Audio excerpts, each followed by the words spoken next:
Good evening. Tonight is an one-off class. Swami Vivekananda went to Texas with one of our assistant general secretaries from our headquarters, Swami Bodhisattvananda, and they'll be coming here on Thursday.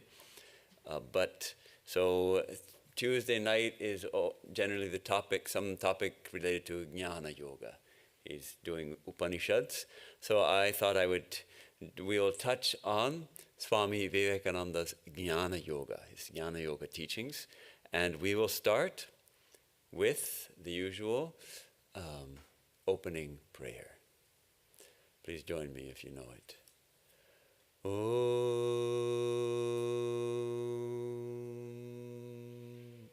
Sahana Bhavatu Sahanau Bhunaktu Saha Viryam Karavavahai Tejasvinavadhitam astu ma vidvishavahai.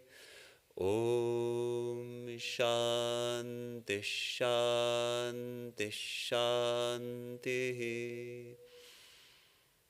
Om. May we be protected together. May we be nourished together. May we gain in strength together. May what we study, may what we learn manifest, shine forth in our lives. May we not find fault with one another. Om, peace, peace, peace.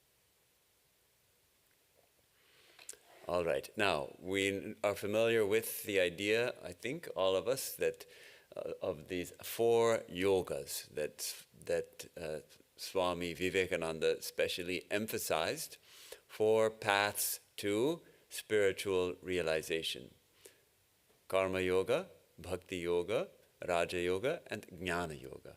Raja Yoga referring to the yoga as outlined by Patanjali in the Yoga Sutras, specifically the yoga of meditation. Karma Yoga, the yoga of work. Bhakti Yoga, the yoga of the heart, of love.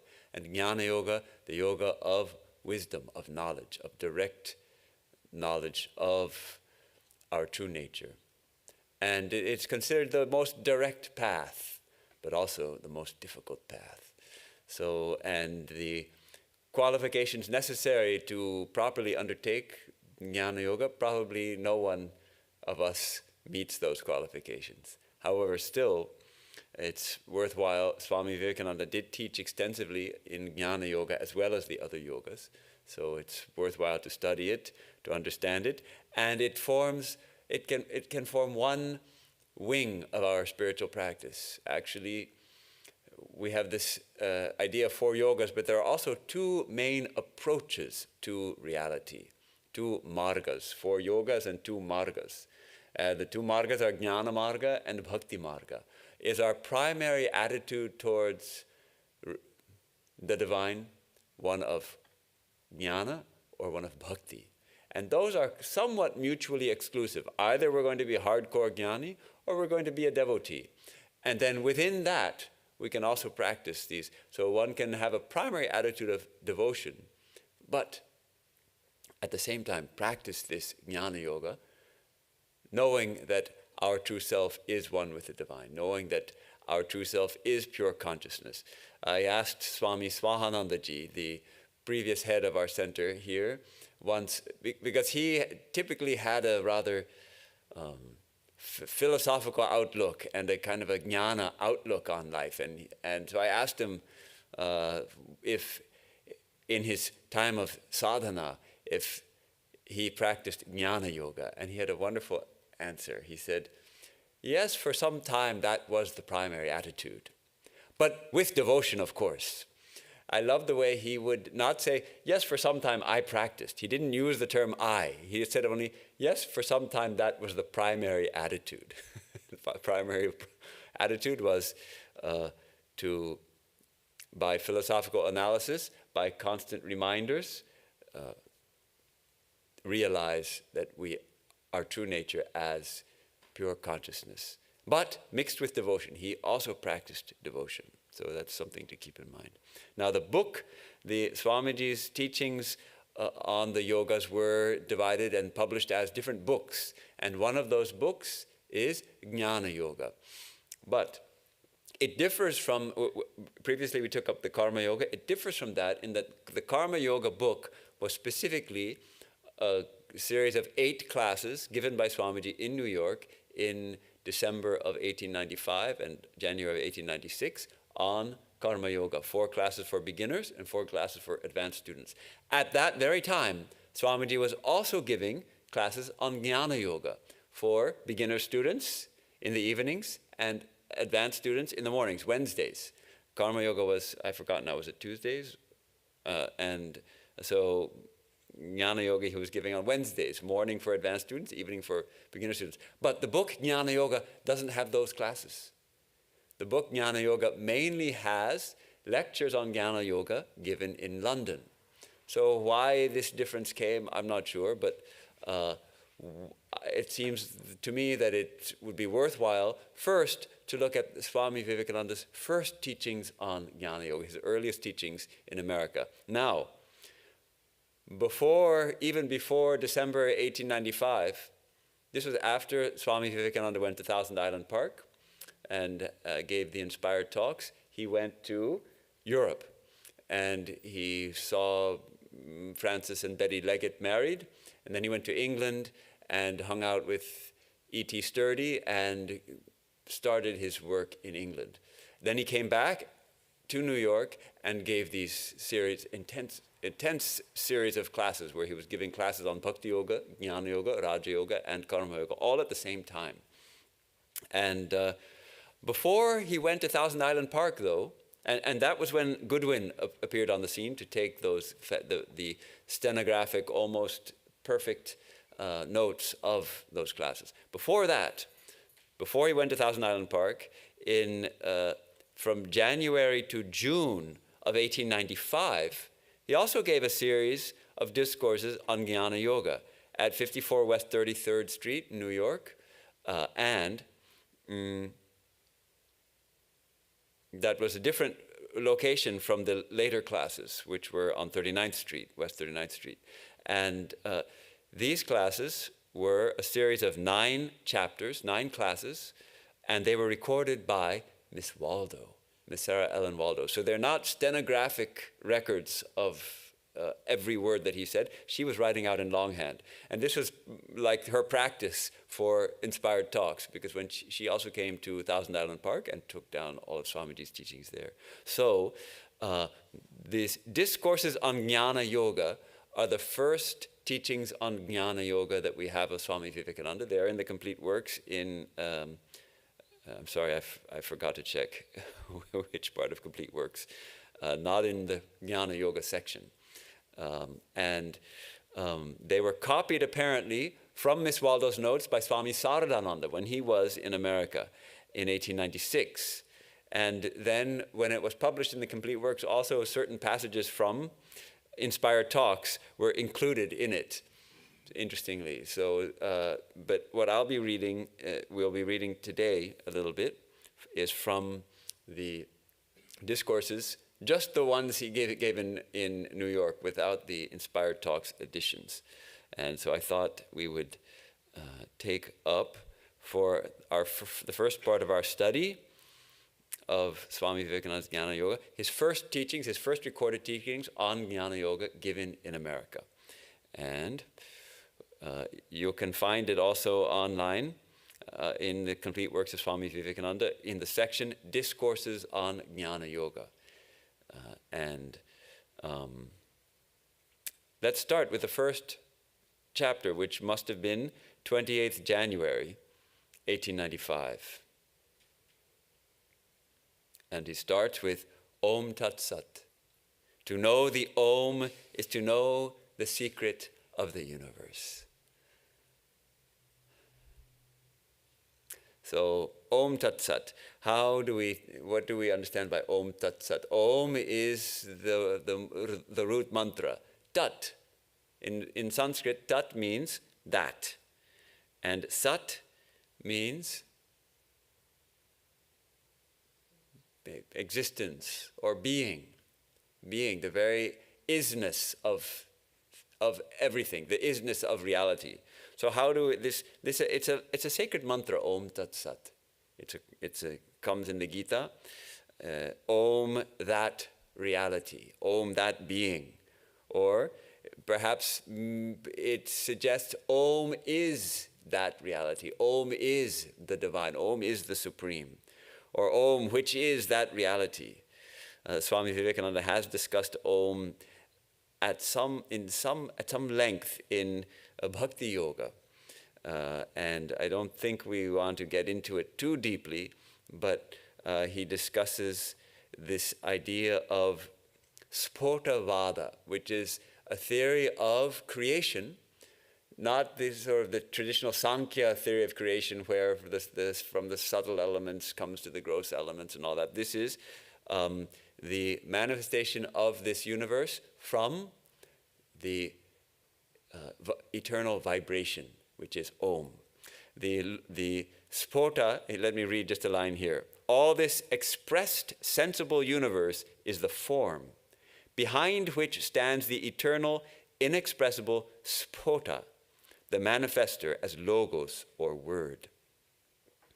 So he says right before that, he says, in the universe, Brahma or Hiranyagarbha, or the cosmic Mahat, that principle of creation, first manifested as name and then as form, that is, as this universe. So the idea is that the first manifestation of the divine is as vibration, as the word, as spota.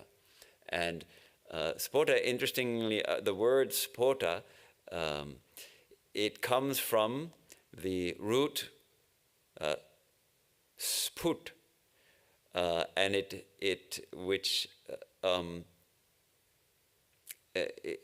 means a kind of flash of indivisible meaning revealed in consciousness, which underlies speech. It begins with the philosophy of speech.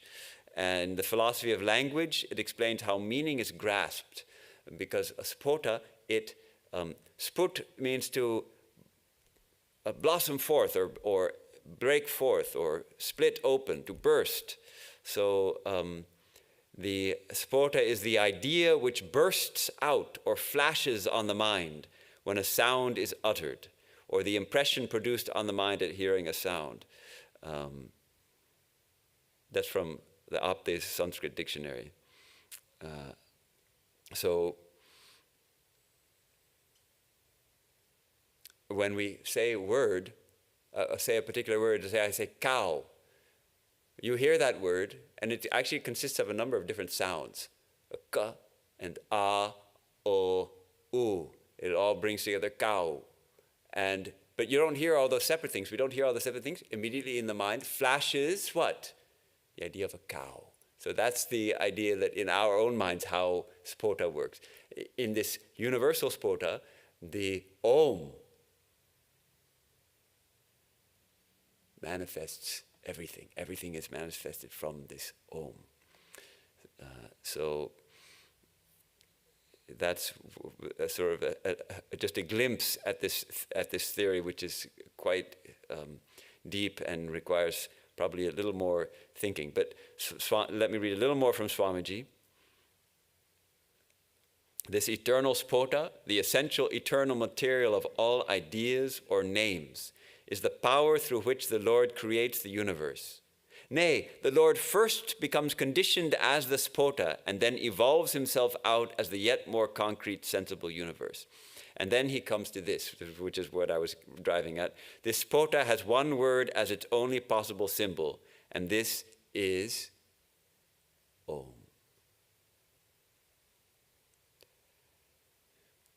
Therefore, it is the holiest of all holy words, the mother of all names and forms, the eternal Om, out of which the whole universe may be supposed to have been created. So that is a little bit of about spota, because Swamiji begins his teachings here with the word Om, Om Tat Sat, and then he says, to know the Om is to know the secret of the universe. So he starts his Jnana Yoga with this, which is not the traditional discussion of, well, you have to practice the viveka and have dispassion, vairagya, and then that kind of thing. To know the Om is to know the secret of the universe. And that reminds us of the wonderful mantras of the Katha Upanishad. Perhaps you know these, you've studied these mantras. Finally, in their discussion, Nachiketa and Yama are having this thrilling Nachiketa asks this extremely important question, and Yama tests him, and finally he's very pleased that Nachiketa is able to give up all desire for all the tempting things that he's dangled before him, like celestial maidens and all of that kind of thing. So he praises Nachiketa for quite a while, and finally Nachiketa is like, okay, let's get down to business here. Tell me, what's the what is it that you see from all this manifested universe? What is the reality? Anyatra dharmat, anyatra dharmat, anyatra asmat, krita kritat, anyatra bhuta cha bhavya cha, yat tat pashyati tad vada. Tell me that which you see as beyond, different from dharma and from adharma, different from the effect and the cause, different from the past and the future, different. Tell me what you see, and then he gives this thrilling answer. Sarve Veda Yat Padamamananti Tapamsi Sarvani Cha Yad Vadanti Yadichanto Brahmacharyan Charanti Tate Padam Sangrahena Bravimi. He says, from that which all the Vedas proclaim as the goal, that which seekers are seeking through their tapasya, and which all the penances declare, and desiring which the seekers practice brahmacharya, that I will tell you in brief. He says, Sangrahena bravimi. In brief, I will tell you, Om. Iti etat. So he says, he gives this long description of what he's going to say, and I'm going to tell you about it in brief. It is Om, that much. So I love that mantra of the Katha Upanishad. All right, let's read a little more of this. It'd be great if you could read along with me, but we didn't get that far. So to know the Om is to know the secret of the universe. That is reflected also in this Upanishadic mantra here. The object of Jnana Yoga is the same, says Swamiji, as that of Bhakti and Raja Yogas, but the method is different. This is the yoga for the strong, for those who are neither mystical nor devotional, but rational. By mystical, he means I guess referring to people drawn to the path of Raja Yoga, who seek union with the divine through contemplative practices. As the Bhakti Yogin works his or her way to complete oneness with the Supreme through love and devotion, so the Jnana Yogin forces his or her way to the realization of God by the power of pure reason. So the Bhakti Yogi works his or her way. We work our way to the divine through love. But the Jnana Yogi forces his way, forces her way to the divine through the power of pure reason. By the power of pure reason, forces his way to the realization of God. And he or she must be prepared to throw away all idols, all old beliefs and superstitions, all desire for this world or another, and be determined only to find freedom. So in a nutshell, Jnana Yoga right here. Cast away everything else and be determined only to find freedom, to have that mumukshutvam, that fourth of the sadhana chatushtaya, the fourfold qualifications of the seeker in Jnana Yoga. What are they? Pop quiz. Okay, perfect discrimination. Or what English word might we use that works better than that nowadays? Discernment. Okay.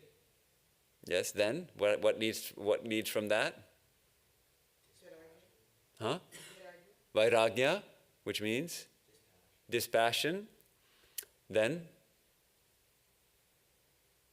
number 3. Uh-oh.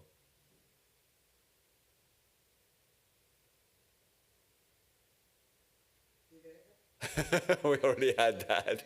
Viveka Vairagya. Then there are it's a 6-fold disciplines. Shama Dhamma, they all relate to qualities of our, you can say qualities of our mind, sort of preparations, the kind of things that we need to develop in our own daily spiritual practice. Mastery of our senses, mastery of our mind, intense faith in the teachings of the scriptures, the practice of titiksha, so it's the shamadhi, shat shampati, the 6 disciplines beginning with shama dhamma, uparati, withdrawal of the senses, titiksha, shraddha. That's very important. The shraddha is the funeral ceremony for the departed soul. And shraddha means an intense kind of faith that turns our whole mind and being towards the divine. It's not just a faith, I believe that God is there, shraddha. No, shraddha means this kind of faith that activates and animates our whole being so that our whole life is redirected towards the divine. This is shraddha. And samadhana, concentration. So these are the 6 of those things. And then finally, the 4th one is, I just told you already, mumukshutvam, longing for moksha, longing for liberation. Like if your hair catches on fire, and a lot of you people have long hair, so you can understand. If your hair catches on fire, what do you want? You want to, and there's a pond nearby. What will you do? You'll race to that pond as fast as you can. Put your hair out, your hair fire out. Some of us don't quite resonate with that example, but okay. So the Jnana Yogan must be prepared to cast away all the old idols, all the old beliefs and superstitions, all desire for this world or another. That's the Vairagya right there. Nothing to be attained here or in any future heaven. I want freedom alone. And then he says, in the next line, without jnana, without knowledge, liberation cannot be ours. Does that mean that the devotees will not attain liberation? Finished, huh? Devotees are just doomed for eternal samsara. No. Because what does it mean to know? He's going to tell us a little more. What is this knowledge? It consists in knowing what we really are, that we are beyond fear, beyond birth, beyond death. The highest good is the realization of the self. It is beyond, of course, the self, capital S, the Atma, this Atma Jnana. It is beyond sense, beyond thought. The real I cannot be grasped. This is an important distinction. When we think we're attaining, when we think we realize God, we think, well, I'm one person, I see God, I have a darshan, I get the darshan of the divine. But the self cannot be grasped because it is who we truly are. So when we think of knowing something, I know this book is separate from me, I perceive it in my mind, I read it, I study it, I hold it, I know this book. It's something separate from me. But to know the self is a different kind of knowledge. Atmajnana is completely different because the self is the subject. So it cannot be grasped. It is the eternal subject and can never become the object of knowledge because knowledge is only of the related, not of the absolute. All sense knowledge is limitation. It is an endless chain of cause and effect. So we see that jnana is this knowledge of who we truly are. Now, if the devotee proceeds on the path of love, surely also, as devotees, we attain the knowledge of who we truly are. As we attain knowledge of the divine through love, we become one in love with the divine and attain liberation also. Swami Vivekananda says right at the beginning, the object of Jnana Yoga is the same as Bhakti and Raja Yoga. Looks like he hasn't yet fully developed his Karma Yoga teachings, or he would have added Karma Yoga here also. Later he will always add Karma Yoga.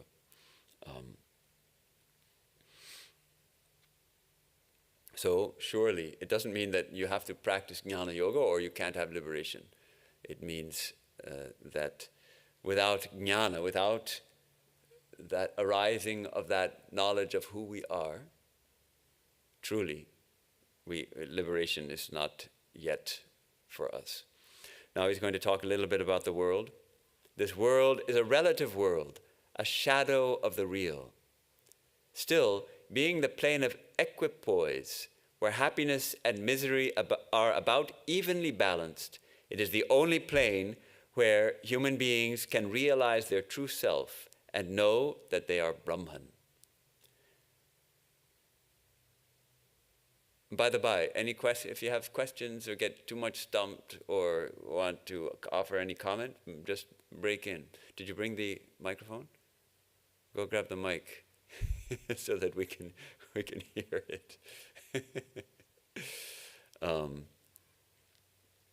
Yeah, for classes, typically we always have the mic just because it makes it easier to hear. And then if anyone's following along online, they can also hear the question. All right, now we'll go just a little further until the mic gets here. This world is the evolution of nature and the manifestation of God. It is our interpretation of Brahman or the Absolute seen through the veil of Maya or appearance. The world is not zero. It has a certain reality. It only appears because Brahman is. Okay, this is his discussion of what the reality of the world.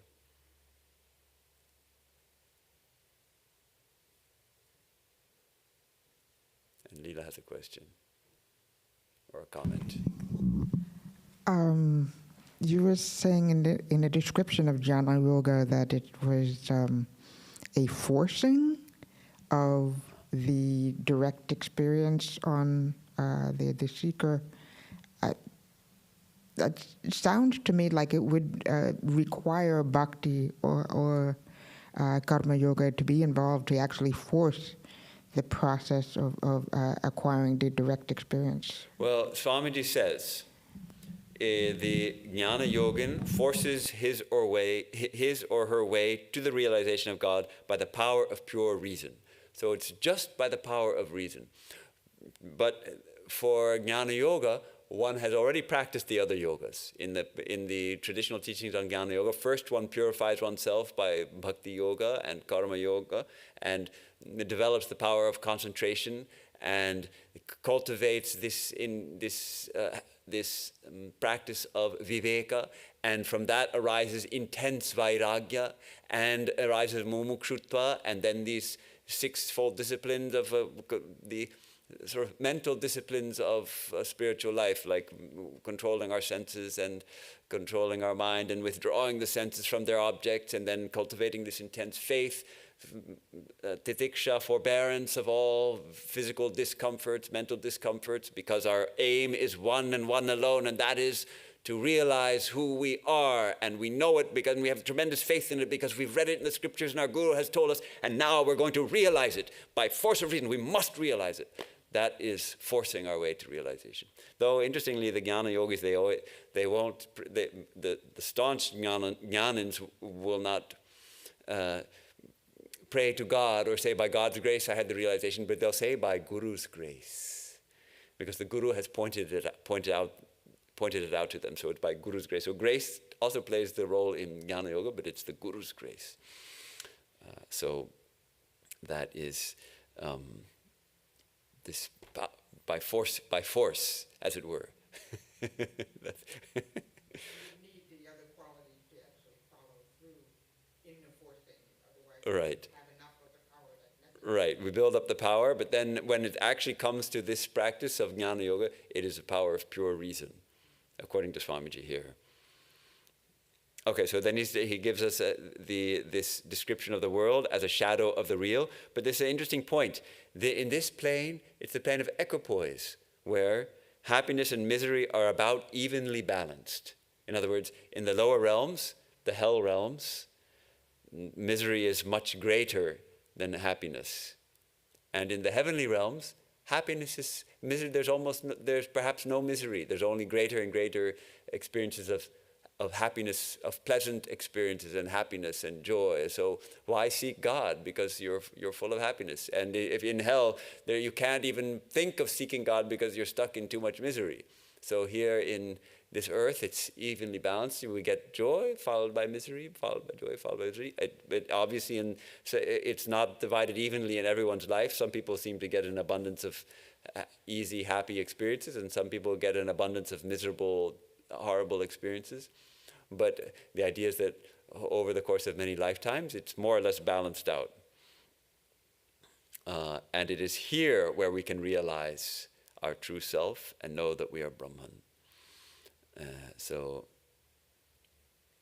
And then he gives this nice idea that this world is our interpretation of Brahman, or the absolute, seen through the veil of Maya, or appearance. There's a veil, so we're not seeing it as Brahman, we're seeing it as this world. Actually, it is Brahman. How shall we know the knower? The Vedanta says, we are it, but can never know it, because it can never become the object of knowledge. So that's from Upanishads. That's the challenge of this jnana, this idea of knowing. We say it's the yoga of knowledge, but it's not knowledge as we usually think of it, as I mentioned before. We cannot become the object of knowledge. And then he goes on to say, modern science also says that it cannot be known. It cannot be known. We can, however, have glimpses of it from time to time. So there's a footnote given here. The Swami is not contradicting himself here. On the one hand, he's saying, we cannot know, we are it, but can never know it. But then he's saying, we can have glimpses of it. Well, the glimpse seems to suggest that I'm separate from it, but I'm glimpsing it. So the footnote here given is, the Swami is not contradicting himself here. We catch reflected glimpses, as we can see the reflection of our own face. And we may have moments before realization where we subjectively intuit our pure self. Very nice.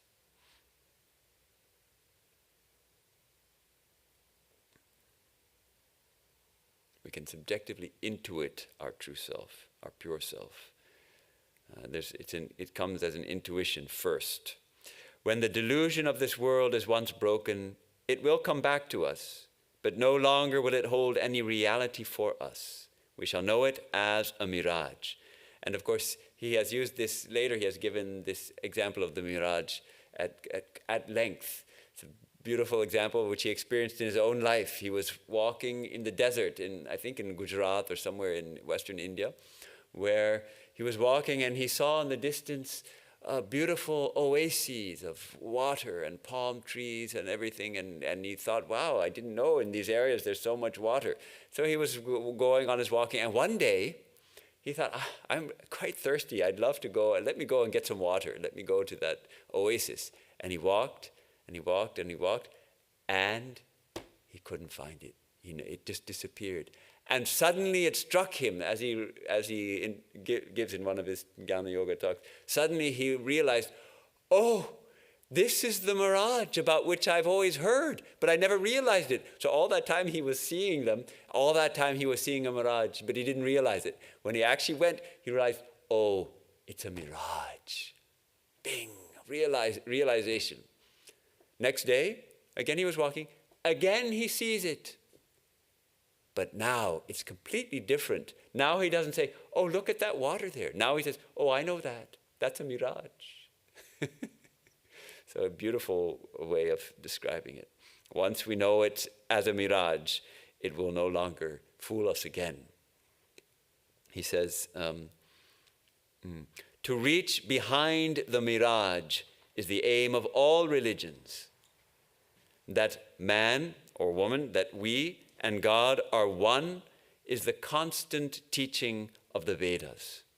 But only few are able to penetrate behind the veil and reach the realization of this truth. Okay, so this much really is, of course, this is going to be highly introductory, and also because it's Miss Waldo taking these notes. This is from Discourses on Jnana Yoga. It's not going to be maybe capturing every word that Swamiji said, but this much is kind of the introduction. This Jnana Yoga, what is the aim? Penetrating through the veil of appearance, going beyond the mirage of this world. And now he's going to get into practical suggestions. The first thing to be got rid of by one who would be a jnanin is fear.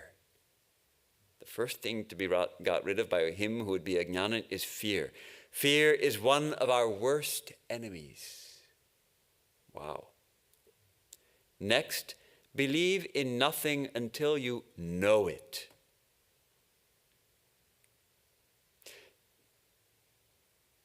This is actually the practice when we have the threefold practice in Jnana Yoga. What's the threefold practice? Pop quiz.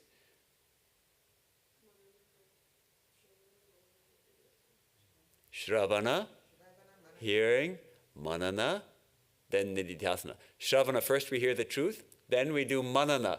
We deliberate within ourselves. We even can discuss with others, settle all our doubts.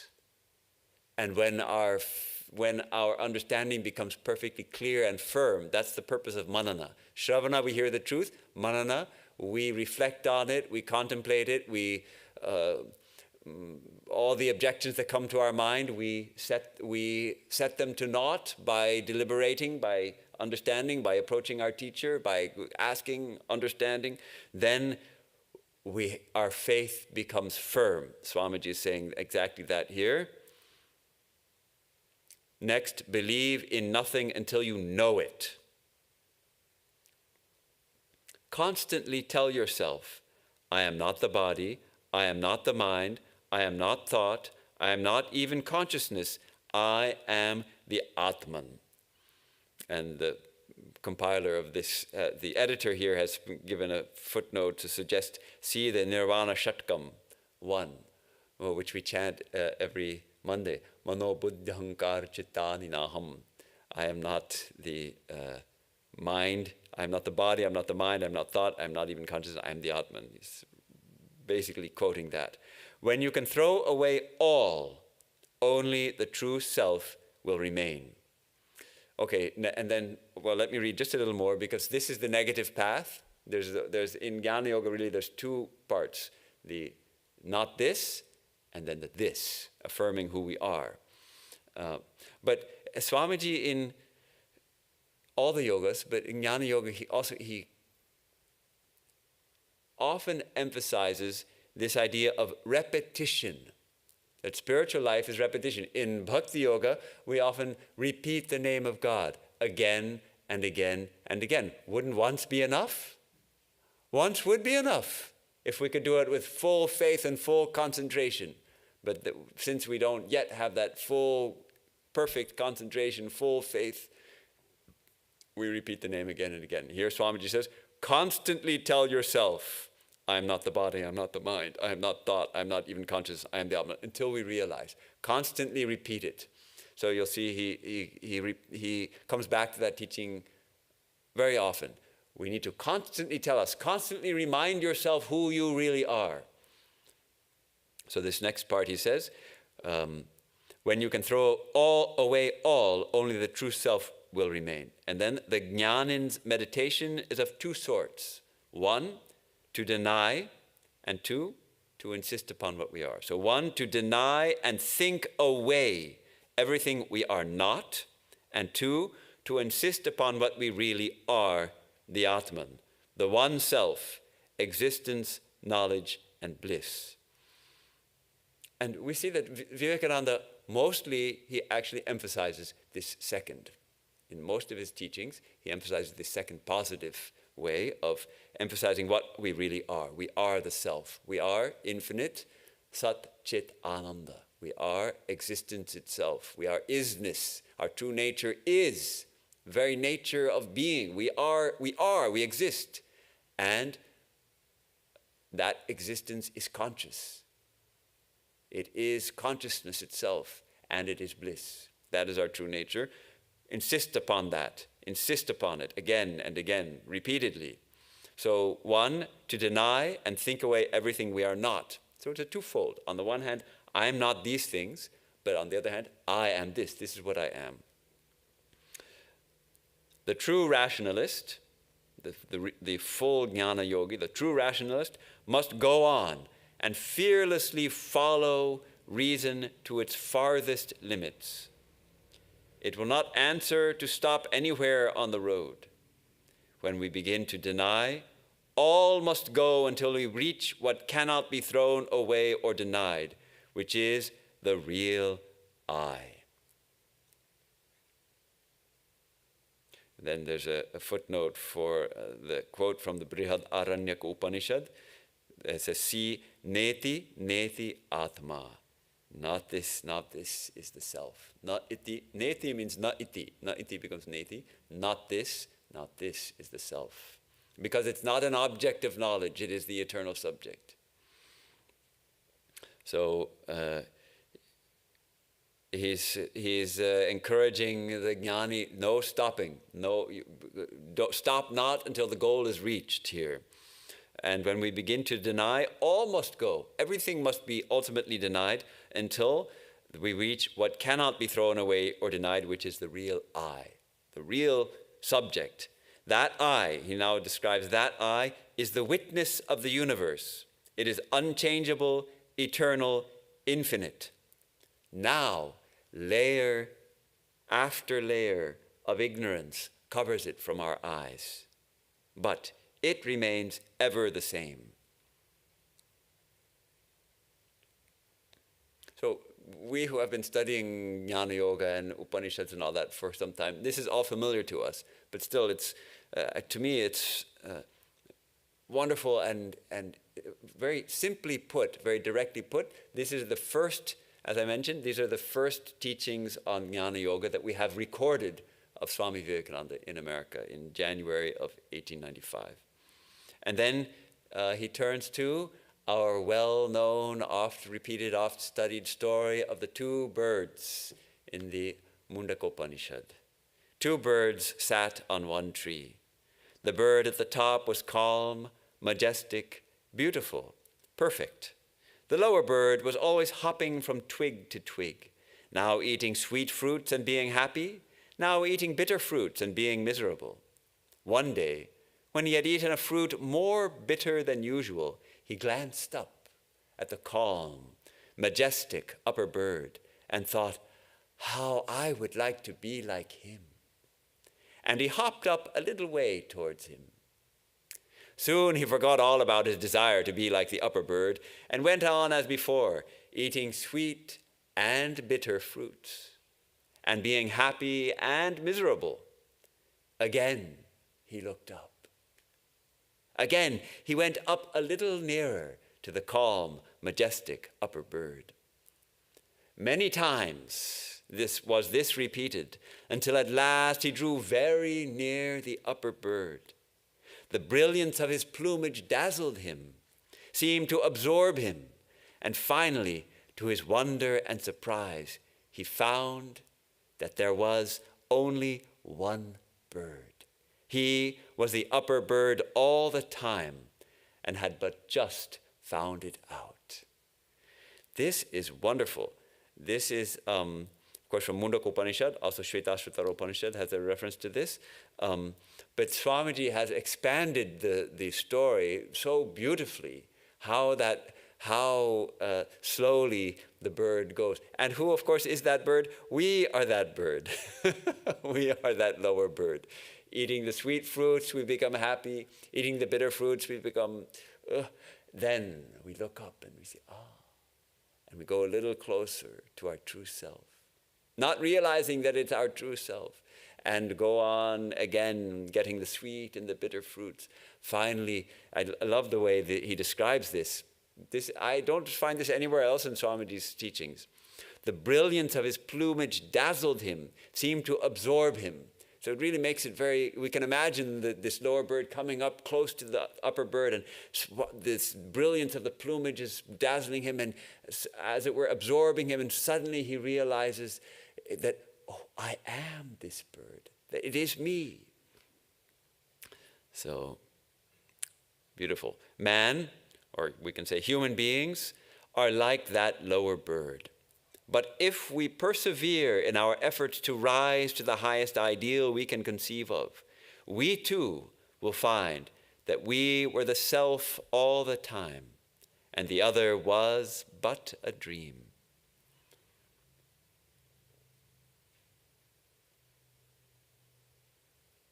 So, next he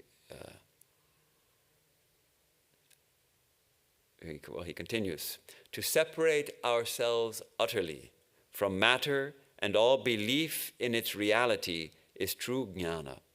The belief in the reality of matter, yes, it has its temporal reality, but its ultimate reality, true jnana, we separate ourselves from matter and all belief in its reality. The jnanin must ever keep in his or her mind the Om Tat Sat, with which he began this class. So the jnanan must ever keep in the mind the Om Tat Sat, that is, quote, Om, the only real existence. Abstract unity is the foundation of Jnana Yoga. This is called Advaita, non-dualism. This is the cornerstone of the Vedanta philosophy, the Alpha and Omega. All right. Abstract unity, he's trying to define Advaita. He's introducing it slowly, actually, to his disciples. And even in Thousand Island Park, when he was teaching much Advaita, the disciples, however, were more comfortable with Vishishtadvaita. They were more comfortable, as the recorder of the inspired talks reveals, that he dealt with all three of the great initial commentators, Shankaracharya, Ramanujacharya, and Madhvacharya, and the disciples were most comfortable with Ramanuja's teachings, as it seems in those. So he was introducing Advaita slowly, but finally in Thousand Island Park he really hammered on it, and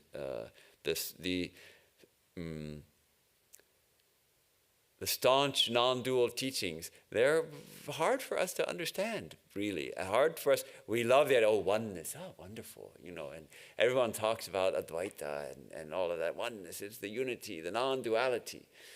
But actually, if you really follow it to its conclusion, then you have to reject everything and give up everything and affirm that alone. So, of course, then we find that Sri Ramakrishna's teachings again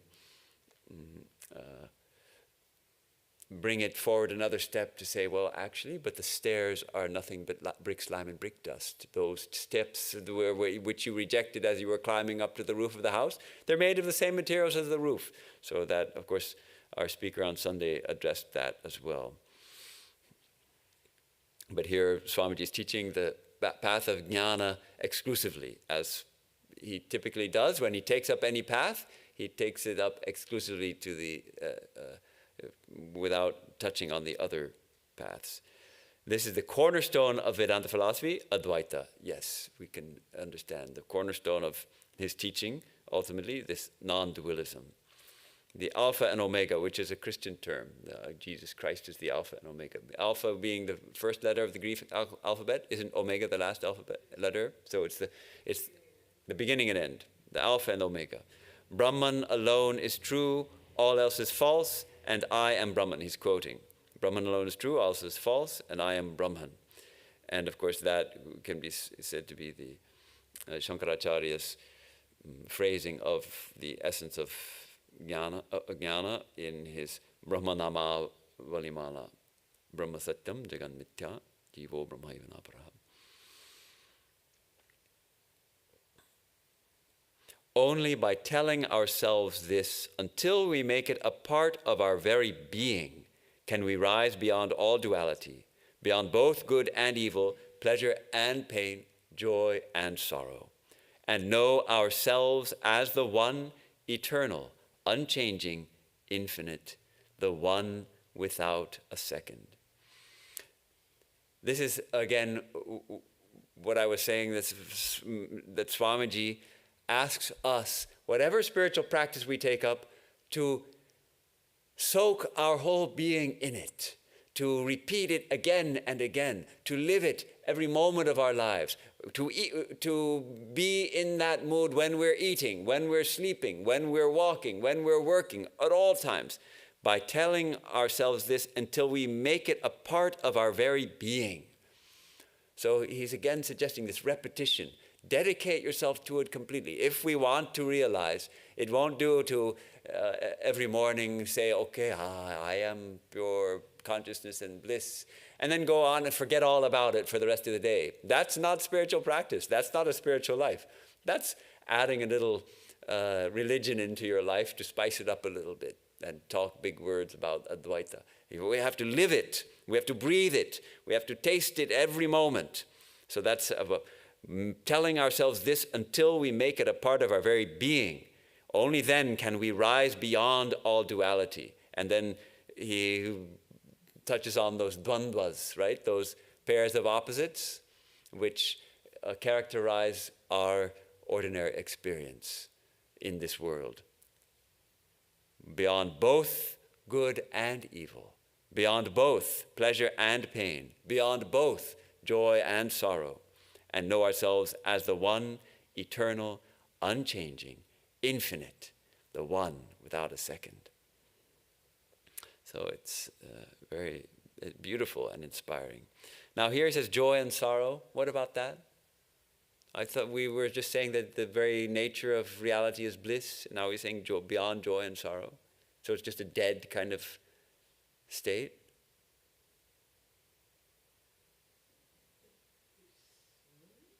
Silence from the gallery. Here he's talking about relative, the happiness, the joy that is the result of something. I win the lottery, I'm happy. The stock market crashes and I lose the whole amount, I'm sad. Joy and sorrow.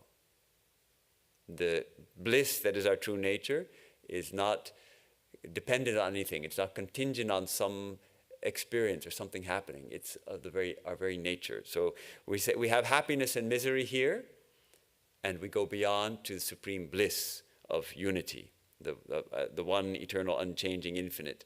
It's not a state of death of unconsciousness. It is the fully awake and infinite and indescribable. The Jnana Yogin must be as intense as the narrowest sectarian, yet as broad as the heavens. This is very nice. On the one hand, the intensest, who are most intense in religion? Usually those narrow fanatics, right? The fanatics, they get very intense in their religion. So yes, for Jnana Yoga, for really to succeed in spiritual life, we need that intensity. But Swamiji doesn't want us to have that narrowness. We need the intensity of that narrow fanatic, of the narrow sectarian, yet be as broad as the heavens. Leela? To be the perfect encapsulation of being in the world but not of it. It's essentially To be narrow and yet broad? detachment with involvement in a way. I mean, the ability to be able to ride beyond. It feels like it's essentially, not expecting any fruit of any action, of course, but Hey, you're supposed to give the microphone when people say. I can hear it better too then. yeah, it seems like it is the essence of being in the world but not of it. That you're riding beyond whatever comes whatever you experience. It's that you're essentially in the bliss of existence, whatever that existence might be. But in a sense, the highest realization of jnana is not that we are in the world but not of it, but that the world itself is actually only in us, not that we are in the world. Okay. Yeah. So then, the quieting of the mind allows for being able to form that world into the essence of bliss. Okay, a nice, interesting way to put it. So let's finish this paragraph. We're almost out of time. There's one more paragraph in this first class that Swamiji delivered on Jnana Yoga in January of 1895. The Jnana Yogin must be as intense as the narrowest sectarian, yet as broad as the heavens. He or she must absolutely control the mind, be able to be a Buddhist or a Christian, have the power to consciously divide himself or herself into all these different ideas, and yet hold fast to the eternal harmony. Constant drill alone can enable us to get this control. All variations are in the one, but we must learn not to identify ourselves with what we do, and hear nothing, see nothing, talk of nothing but the thing in hand. We must put in our whole soul and be intense. Day and night, tell yourself, I am he, I am he. That concludes this first class. Interesting. It seems almost like it's getting watered down a little bit here. We have to have the power to consciously divide ourselves into all these different ideas. We can be a Christian. We could be a Buddhist. We should be able to be a Buddhist or a Christian, but have perfect mastery over our minds. Absolutely control our minds and hold fast to the eternal harmony. And this term, constant drill alone, again and again we repeat. We come back to this again and again because how do we realize this repetition? Repetition is not necessary when the aspirant is fully ready, when all the qualifications of the seeker are met to the utmost. When such a perfect disciple comes to the Guru simply has to say, Tat Tvamasi, that thou art. And the disciple immediately in the disciple's mind arises, Aham Brahmasmi, the realization, I am, my true nature is that infinite reality, Brahman. Tat Tvamasi, Aham Brahmasmi. And realization comes with one word of the Guru. But we're not like that. So we need this repetition, this constant drill. So he's pushing. We have to struggle. If we want realization, we have to struggle. Amazing. He's teaching this in 1895 in America. First time these ideas are being brought to the West in this kind of pure form. So he's talking with his students, encouraging them, teaching them, guiding them, lifting their minds up into intuiting, at least, certainly intuiting the one. In Swamiji's presence, he had that power to lift everyone up in his presence, and at least to the level of intuiting that oneness, tasting it.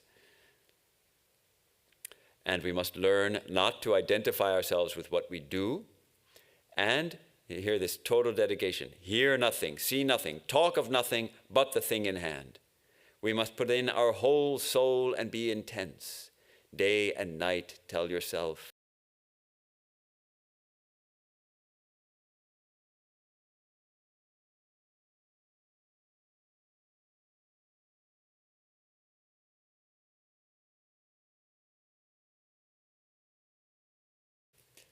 Sit and take this teaching that we just received from Swami Vivekananda and repeat it to ourselves, remind ourselves for a few moments in silence, then we can have the closing prayer.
Asato ma sadgamaya tamaso ma jyotirgamaya mrityurmamritangamaya aviravirma idhi rudrayate dakshinam mukham tena mam pahi nityam. Om Shanti Shanti Shanti. From the unreal, lead us to the real. From darkness, lead us unto light. From death, lead us to immortality. Reach us through and through ourself, and evermore protect us from ignorance by thy sweet, compassionate face. Om, peace, peace, peace. Well, thank you for joining me for this thrilling study of the first Jnana Yoga teachings given by Swami Vivekananda in America, in New York City.